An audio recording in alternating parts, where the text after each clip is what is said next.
성화 어린이 여러분, 안녕하세요. 소연쌤입니다. 마지막 강의에 오신 것을 환영합니다. 지난 시간에 효정의 신앙을 쌓기 위해서는 어떻게 해야 한다고 했죠? 맞아요. 생활 속에서 정성을 들이는 것이 중요하다고 했어요. 오늘은 선생님이 효정의 신앙을 쌓기 위한 두 번째 방법을 알려주려고 해요. 힌트는 이 꽃입니다. 혹시 이 꽃이 무슨 꽃인지 아는 성화 어린이 있나요? 네, 맞아요. 민들레입니다. 그러면 한 가지 더 퀴즈를 낼게요. 꽃마다 꽃이 전하는 말이 있는데요. 그것을 꽃말이라고 해요. 그렇다면 이 민들레의 꽃말은 무엇일까요? 너무 어렵죠?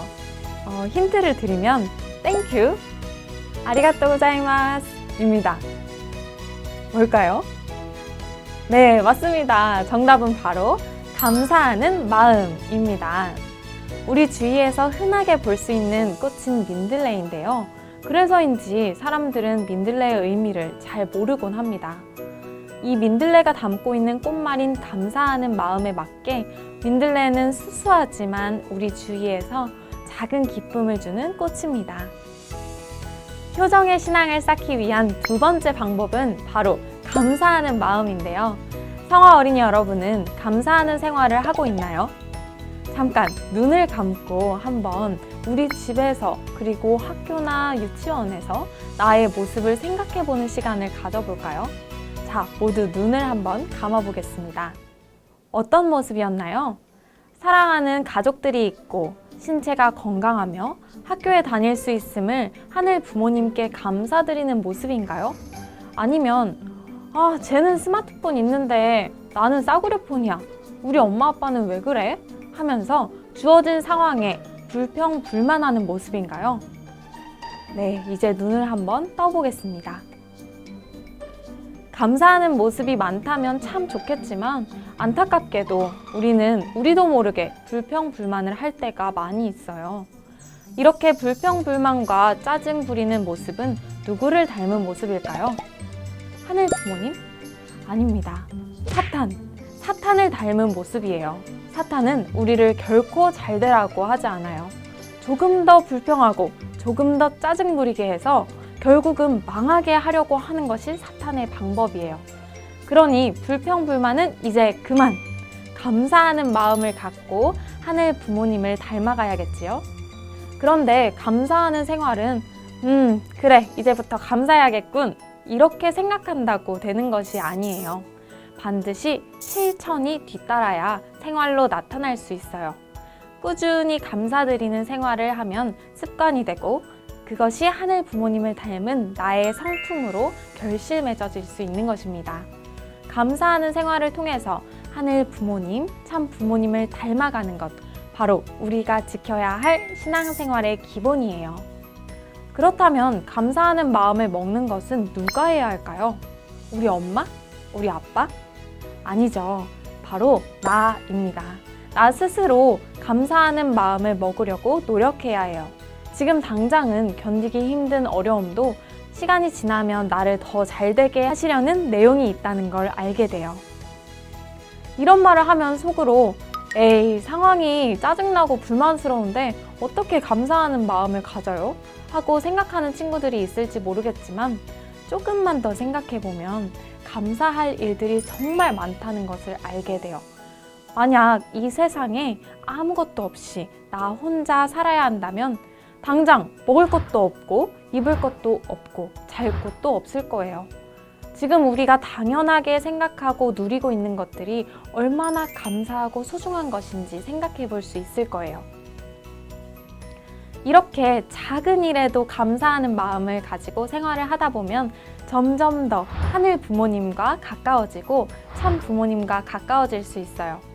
그리고 하늘 부모님께서는 감사할 줄 아는 성화 어린이를 귀하게 쓰시고 큰 축복을 주실 수 있어요.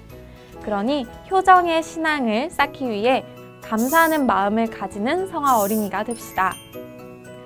네, 이제 효정의 신앙을 쌓기 위한 마지막 방법을 알려줄게요.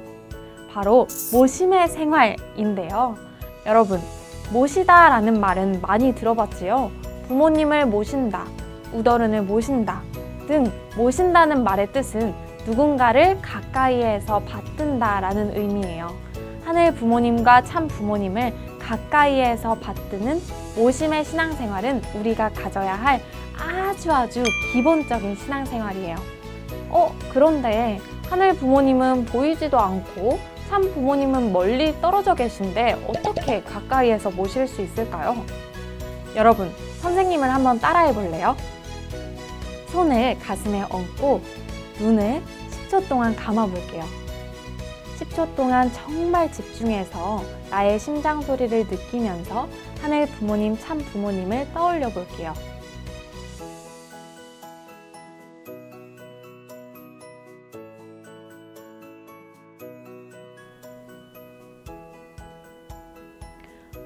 어떤 것을 느낄 수 있었나요? 심장 뛰는 소리를 들으며 내가 살아있음을 느끼고 하늘 부모님, 참 부모님을 떠올렸을 때 밝고 따뜻한 느낌을 받지 않았나요? 지금 이 순간 여러분들 곁에 하늘 부모님, 참 부모님이 함께하고 계세요. 사실 내가 생각하지 않으면 심장 뛰는 것을 느끼지 못하듯이 하늘 부모님, 참 부모님도 항상 내 곁에 계신데 내가 그것을 생각하고 인지하지 않으면 느끼지 못할 수 있어요. 그래서 하늘 부모님, 참 부모님을 나의 생활 속에서 항상 생각하고 모시는 생활이 중요합니다. 그런데 모심의 생활이 막연하고 어렵다고 생각하는 성화 어린이도 있을 거예요. 하지만 결코 어려운 것이 아니에요. 지금부터 선생님 말씀을 잘 듣고 하늘 부모님, 참 부모님을 어떻게 모시는지 알아보도록 해요. 먼저 항상 하늘 부모님과 참 부모님이 내 곁에 계신다는 생각을 갖는 것으로부터 모심의 신앙생활은 시작돼요. 아침에 일어나서 경배를 드리면서 하늘 부모님, 참 부모님 잘 자고 일어났습니다.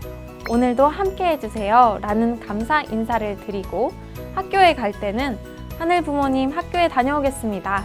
그리고 집에 돌아왔을 때도 자기 전에도 고민이 있을 때도 항상 하늘 부모님, 참 부모님께 인사를 드리고 보고와 의논을 드리는 거예요. 다음 방법은 참 부모님 존형이 집집마다 있겠지만 내 책상, 내 방에도 걸어두고 내 가방에 넣어서 항상 가지고 다니면 언제나 참 부모님과 함께 다니며 보고 드리고 감사하는 생활을 하면 좋을 것 같아요. 그리고 먹을 것이 있으면 무조건 내 입으로 먼저 넣지 않고 이런 맛있는 음식을 먹게 해주셔서 하늘 부모님, 참 부모님 감사합니다. 먼저 드세요 라는 생각을 가지는 것이 중요해요.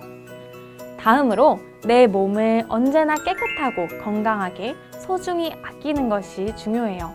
왜냐하면 내 몸은 하늘 부모님이 함께 하시는 집이기 때문이에요.